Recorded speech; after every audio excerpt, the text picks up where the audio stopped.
वह राहिबा जब मुस्कुराई तो उसके मुंह से खून टपक रहा था और उसकी आंखें, वो आंखें जो कभी इंसानी थीं, अब बिल्कुल सफ़ेद थीं। अर्जुन उस लम्हे ज़मीन पर गिरा हुआ था, उसका बाजू टूटा हुआ, उसका सीना छलनी, और वो राहिबा, वो आहिस्ता आहिस्ता उसकी तरफ चल रही थी। आखिर तक देखते रहे, क्योंकि जो उस रात हुआ वो सुनकर आपके पैरों तले से ज़मीन खिसक जाएगी। चले मैं आपको बताता हूँ ये सब कहाँ से शुरू हुआ।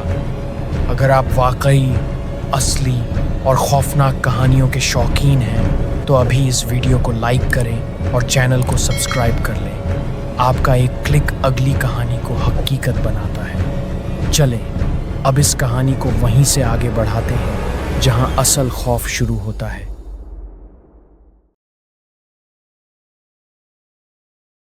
अर्जुन वर्मा एक 30 साल का फोटोग्राफर, वो उन लोगों में से था जो खतरे को भी एक अच्छी तस्वीर समझते हैं। वो रहता था नागपुर में, लेकिन उसका काम उसे हर अजीब जगह ले जाता था। पुरानी हवेलियां, टूटे हुए पुल, बंद पड़े कारखाने, अर्जुन के लिए ये सब बस एक अच्छा बैकग्राउंड था। लेकिन जिस रोज उसे संत मरियम कॉन्वेंट का पता मिला, उस रोज से उसकी जिंदगी बदल गई। ये कॉन्वेंट शहर से कोई 40 किलोमीटर दूर था, घने जंगल के बीच में, एक पुरानी सड़क के आखिर में। मकामी लोग इस जगह का नाम लेने से भी डरते थे। अर्जुन को ये बताया गया था कि ये कॉन्वेंट अंग्रेजों के ज़माने में बना था, कोई 100 साल से भी पुराना, और 30 साल पहले अचानक बंद हो गया था। कोई वजह नहीं, बस एक रात के बाद अंदर की तमाम राहिबाएं गायब हो गई थी। कुछ लोग कहते थे वो चली गईं, कुछ कहते थे कि वो कहीं नहीं गईं। अर्जुन ने ये सब सुना और मुस्कुरा दिया। उसने अपना कैमरा उठाया, गाड़ी में बैठा और अकेले निकल गया। कॉन्वेंट तक पहुंचने में 1 घंटा लगा। जब गाड़ी रुकी तो बाहर गहरा सन्नाटा था, वो सन्नाटा जो कानों में दर्द करता है। पुराने दरख्तों की शाखें आसमान को ढांपे हुए थी। कॉन्वेंट की दीवारें काली पड़ चुकी थीं, जैसे किसी ने उन्हें आग दिखाई हो। लोहे का बड़ा दरवाजा आधा खुला था, जंग आलूद, टेढ़ा लेकिन खुला। अर्जुन अंदर दाखिल हुआ। सहन में एक पुराना फव्वारा था, खुश्क, उसमें काई जमी हुई और दीवारों पर हर तरफ सलीबें, लेकिन कुछ सलीबें उलटी लगी थी। अर्जुन ने ये देखा, रुक गया, फिर सोचा कि शायद वक्त के साथ गिरकर पलट गई होंगी। उसने कैमरा उठाया और तस्वीरें लेने लगा। अंदर का दरवाजा भी खुला था। अर्जुन ने टॉर्च जलाई और अंदर चला गया। अंदर चर्च का बड़ा हॉल था, लकड़ी की पुरानी कुर्सियां हर तरफ बिखरी हुई, फर्श पर सालों की गर्द और कहीं कहीं पांव के निशान, ताजा निशान। अर्जुन ने टॉर्च नीचे की और गौर से देखा। ये निशान छोटे थे, बारीक, लेकिन वाजह कोई अभी यहाँ से गुजरा था। उसने सोचा शायद कोई और भी यहाँ आया होगा फोटोग्राफी के लिए। वो आगे बढ़ा। हॉल के आखिर में एक बड़ी मरियम की मूर्ति थी, सफेद पत्थर की, लेकिन उसके चेहरे पर काली लकीरें थीं, जैसे किसी ने नाखूनों से खरोंचा हो। अर्जुन ने तस्वीर ली, फ्लैश चमकी और उस एक लम्हे में अर्जुन ने मूर्ति के पीछे एक साया देखा, खड़ा, साकित। उसने झटके से टॉर्च उठाई, कोई नहीं था। उसने पानी पिया, खुद को संभाला और सीढ़ियों की तरफ बढ़ा। ऊपर राहिबाओं के कमरे थे, पुराने जमाने के छोटे तंग कमरे। हर कमरे में एक चारपाई, एक मेज और दीवार पर एक सलीब। लेकिन एक कमरे में अर्जुन रुक गया।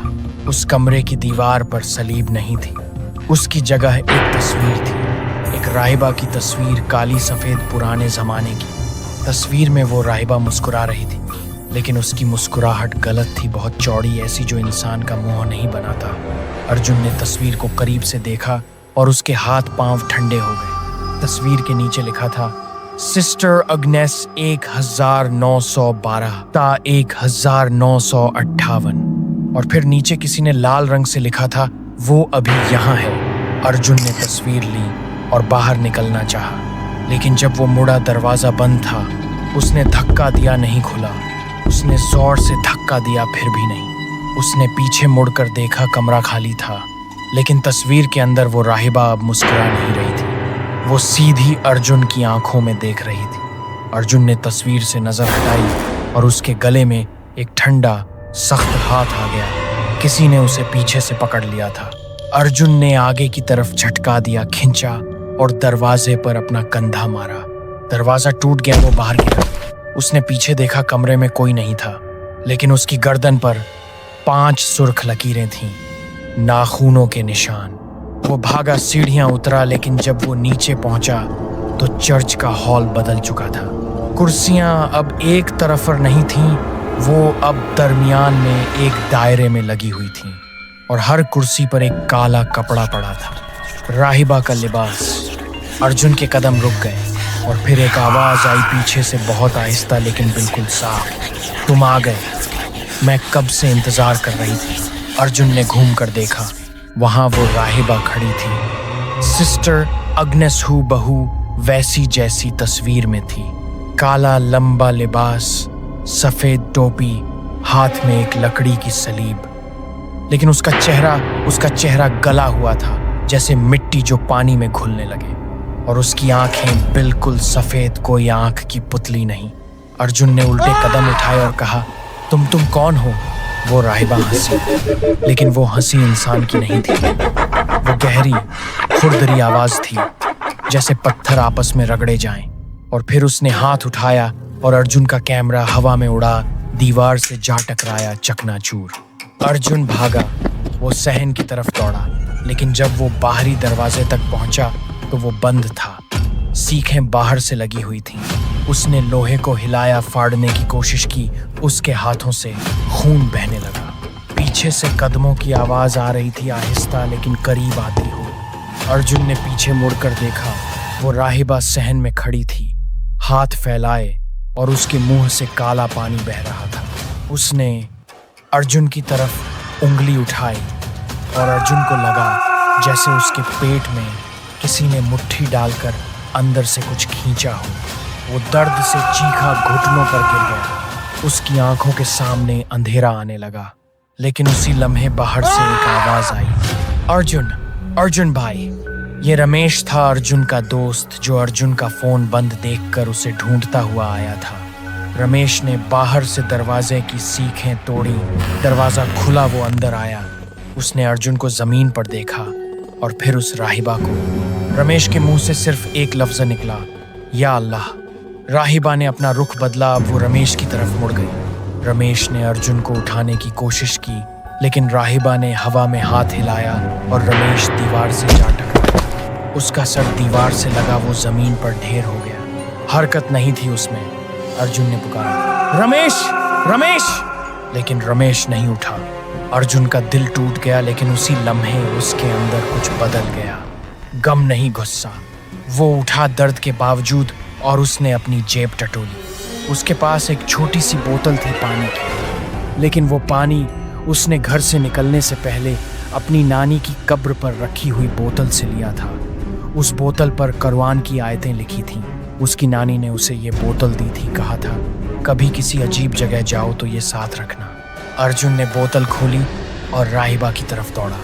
राहिबा ने हाथ उठाया। अर्जुन का बाजू ऐसे मुड़ा जैसे किसी ने जबरदस्ती मोड़ा हो। हड्डी टूटने की आवाज आई। अर्जुन चीखा, लेकिन रुका नहीं। उसने बोतल का पानी राहिबा के चेहरे पर उंडेल दिया। उस लम्हे जो हुआ वो अर्जुन ने अपनी जिंदगी में कभी नहीं देखा था। राहिबा का चेहरा जलने लगा, लेकिन आग से नहीं, अंदर से, जैसे कोई चीज उसके जिस्म के अंदर से निकलना चाहती हो। वो चीख कॉन्वेंट की दीवारों से टकराई और वापस आई। कानों में दर्द हुआ। उसका लिबास फटने लगा, जिस्म टेढ़ा हुआ, और फिर उसमें से एक काली धुएं नुमा चीज निकली, सांप की तरह मुड़ती हुई, छटपटाती हुई। अर्जुन ने देखा उस काले धुएं की आंखें थीं सुर्ख, और वो उसकी तरफ लपकी। अर्जुन ने पानी की आखिरी बूंद उस पर डाली और वो धुआं एक धमाके के साथ गायब हो गया, जैसे किसी ने उसे कहीं खींच लिया हो। कॉन्वेंट में खामोशी आ गई। राहिबा का जिस्म जो कुछ बाकी था वो फर्श पर गिरा और मिट्टी बन गया। बस गर्द रह गई। अर्जुन घुटनों पर गिर गया, उसका बाजू लटका हुआ, आंखों से आंसू बह रहे थे। उसने रमेश की तरफ रेंगते हुए जाने की कोशिश की। रमेश का हाथ पकड़ा और फिर रमेश ने कराहा। जिंदा था वो, बेहोश था, लेकिन सांस चल रही थी। अर्जुन ने उसे उठाया टूटे हुए बाजू के साथ और बाहर ले आया। गाड़ी में बैठकर अर्जुन ने पीछे मुड़कर कॉन्वेंट को देखा। वो पुरानी इमारत अभी भी खड़ी थी, खामोश, जैसे कुछ हुआ ही ना हो। लेकिन अर्जुन जानता था वहां जो था वो अब नहीं था। सिस्टर अग्नेस जो मरी नहीं थी, जो 100 साल से उस जगह को अपना घर समझती थी, जो हर आने वाले को अपनी कैद में ले लेती थी, वो आज खत्म हो गई थी। अर्जुन ने गाड़ी स्टार्ट की और वहां से निकला। उसने फिर कभी पुरानी इमारतों की फोटोग्राफी नहीं की, लेकिन आज भी जब कभी वो किसी पुरानी जगह की तस्वीर देखता है, वो पहले ये देखता है कि तस्वीर के अंदर कोई देख तो नहीं रहा। अगर ये कहानी आपको आखिर तक बांधे रख सकी है तो अभी सब्सक्राइब करें, क्योंकि अगली वीडियो पहले से ज़्यादा खौफनाक है। बेल आइकन दबाना मत भूलें। अगली बार तक महफूज रहें और याद रखें, पुरानी इमारतों की तस्वीरों में जो दिखता है वो हमेशा मुर्दा नहीं होता।